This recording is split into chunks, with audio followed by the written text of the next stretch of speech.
मन में तो बहुत कुछ था, बोलना भी चाहते थे, लेकिन इंतज़ार था समय का और जगह का। आज वो मौका मिला जब खुलकर है वो बोले। मैं बात कर रहा हूँ नवलगढ़ के पूर्व नगर पालिका के चेयरमैन सुरेंद्र जी, जो आज माँ सावित्रीबाई फुले की 192वीं जयंती के ऊपर सैनिक छात्रावास नवलगढ़ में जो प्रोग्राम आयोजित किया गया था, उसमें उनका एक बयान है वो तेज़ी से वायरल हो रहा है। पहले तो मैं आपको वो वायरल है बयान जो वायरल हुआ है वो सुना देता हूँ, फिर आगे की बात करते हैं। आखिरकार वो बयान है वो क्या कुछ नवलगढ़ की राजनीति में मायने रखता है, और इस विषय में आप क्या सोचते हैं वो भी हमें कमेंट करके ज़रूर बताइए। और वायरल वीडियो के बारे में आपकी क्या राय है वो भी हमें बताइए। चलिए आपको दिखाते हैं आखिरकार वो वीडियो कौन सा था जो आज वायरल हुआ है। तो मैं युवाओं से कहना चाहता हूं कि आपका स्नेह और प्यार अगर इसी प्रकार बना रहा तो निश्चित रूप से आपकी ये झलक, आपकी ये आपके मन के अंदर ठीस है, इसको पूरा करेंगे।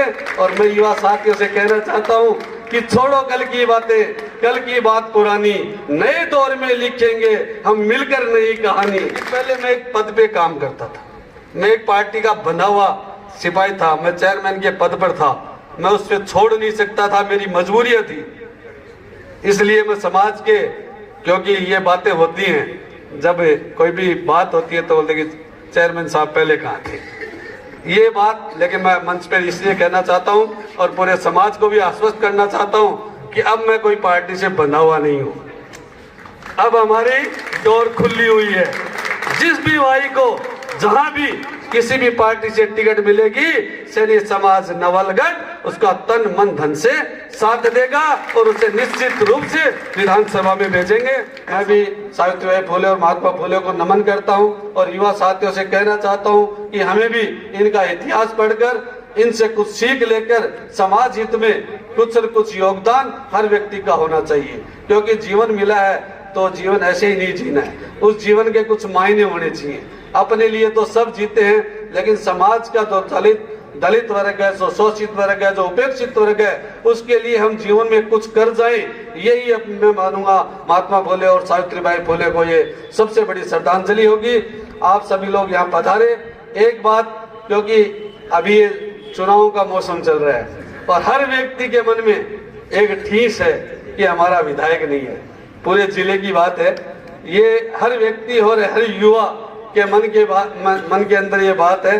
तो मैं युवाओं से कहना चाहता हूं कि आपका स्नेह और प्यार अगर इसी प्रकार बना रहा तो निश्चित रूप से आपकी ये झलक, आपकी ये आपके मन के अंदर ठीस है, इसको पूरा करेंगे। और मैं युवा साथियों से कहना चाहता हूं कि छोड़ो कल की बातें, कल की बात पुरानी, नए दौर में लिखेंगे हम मिलकर नई कहानी। हम सब मिलकर एक नई कहानी लिखेंगे। आप सब लोगों का युवा साथियों का जिस प्रकार से स्नेह और प्यार मिलता है वो इसी प्रकार से आप मिलता रहे। तो मैं निश्चित रूप से ये कह सकता हूं कि आपका विधायक बनाएंगे, जिले में कम से कम एक विधायक तो आपका बनाएंगे। और अगर एक विधायक नहीं भी बना पाए तो वोट लेके आपको ये कोई नहीं कह सकेगा कि माली समाज ने वोट नहीं दिया है। इस बात को जरूर निश्चित पक्का करेंगे कि कोई आपका वोट भी ले ले और फिर ये भी कहते कि माली समाज ने वोट नहीं दिया है। इस बात की कहने की किसी की भी हिम्मत नहीं होगी। जरूरत तो आपके सहयोग की जरूरत है, आपके साथ की जरूरत है। अगर आप लोगों का साथ और स्नेह बना रहेगा तो निश्चित रूप से आगामी जब भी हम दोबारा सावित्रीबाई फुले की जयंती बनाएंगे तो मैं पूरा समाज ये चाहेगा कि एक हमारा विधायक बने, वो यहाँ का चीफ गेस्ट बने। ऐसी आपकी जो आपके मन के अंदर जो भावना है उसको निश्चित रूप से हम पूरा करेंगे। समाज के युवाओं का साथ जरूरी है विधायक बनने के लिए। आज जैसे उदयवाटी और नवलगढ़ की चर्चा होती है कि हाँ हमारे समाज बहुत बड़ी संख्या के अंदर है, तो मैं निश्चित रूप से कहता हूँ कि जिसको भी बनना है, मेरा उसको कहना है कि वो हर वर्ग को साथ लेके अपने आप मेहनत करे। क्योंकि एक जाति से तो कोई विधायक बन नहीं सकता, बनेगा भी नहीं। इसलिए हमें समाज की बात है, समाज की एक अलग मुद्दे होते हैं, लेकिन हमें 36 कौम का साथ लेके, हर व्यक्ति का साथ लेके अगर वो आदमी घर से निकल जाए कि मुझे विधायक बनना है तो दुनिया की कोई ताकत नहीं उसे रोक सके। लेकिन अभी बहन सुमित्रा जी ने भी कहा, अन्य ने भी कहा कि हम सिर्फ समय पे याद करते हैं। आप आप 365 दिन याद करो ना, समाज के बीच रहो, समाज का मतलब सर्व समाज के बीच रहो और सर्व समाज के लोगों से ये कहो कि आपका कोई भी काम है उसके लिए मैं बैठा हूं, उस काम के लिए आप मेरे पास आइए, क्योंकि उस काम के लिए आप आओगे तभी आपसे लोग जुड़ेंगे, क्योंकि हम काम तो करने के लिए जाएंगे नहीं और फिर हम कहेंगे कि वोट दे दो। तो वोट ऐसे कौन देता है? वोट ऐसे कोई नहीं देता है। राजनीति में जातिवाद की कोई जगह नहीं है। राजनीति में 36 कौम को साथ लेकर जो नेता चलेगा वही निश्चित रूप से सफलता प्राप्त करेगा।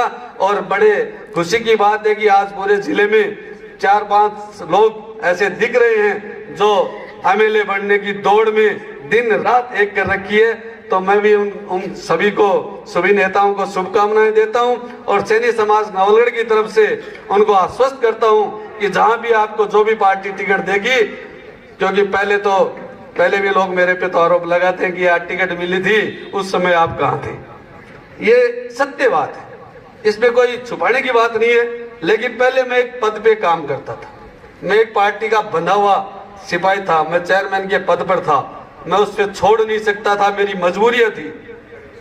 इसलिए मैं समाज के, क्योंकि ये बातें होती हैं, जब कोई भी बात होती है तो बोलते कि चेयरमैन साहब पहले कहाँ थे, ये बात। लेकिन मैं मंच पर इसलिए कहना चाहता हूं और पूरे समाज को भी आश्वस्त करना चाहता हूं कि अब मैं कोई पार्टी से बंधा हुआ नहीं हूं। अब हमारी डोर खुली हुई है, जिस भी भाई को जहां भी किसी भी पार्टी से टिकट मिलेगी, सैनी समाज नवलगढ़ उसका तन मन धन से साथ देगा और उसे निश्चित रूप से विधानसभा में भेजेंगे, ऐसा मैं आपको आश्वस्त करता हूं। आप सभी लोग यहां पधारे, इसके लिए मैं आपका बहुत बहुत धन्यवाद ज्ञापित करता हूं। अब पूरे मंच से मेरा एक निवेदन भी है, क्योंकि ये सहजता का काम है। यहाँ सहजता में सैनी समाज छात्रावास में 15 से 20 हजार रुपए का बिल प्रति महीना, छात्रावास का बिल प्रति महीना आता है। इसलिए हमने इस खर्चे को कम करने के लिए 5 लाख की लागत से एक सोलर सिस्टम यहाँ लगाया है। उसमें सभी लोगों का योगदान रहा है, सबके सहयोग से लगाया है। तो मंच के अतिथियों से मेरा निवेदन है कि आप इसके कार्यक्रम के बाद उसका उद्घाटन करेंगे। अन्य समाज के लोगों से भी मेरा निवेदन है कि आप एक बार छत पे ऊपर चलेंगे, उसका उद्घाटन करेंगे, उसके बाद आगे का कार्यक्रम जैसा भी विनोद जी कहेंगे वैसा करेंगे। धन्यवाद। जय हिंद, जय भारत।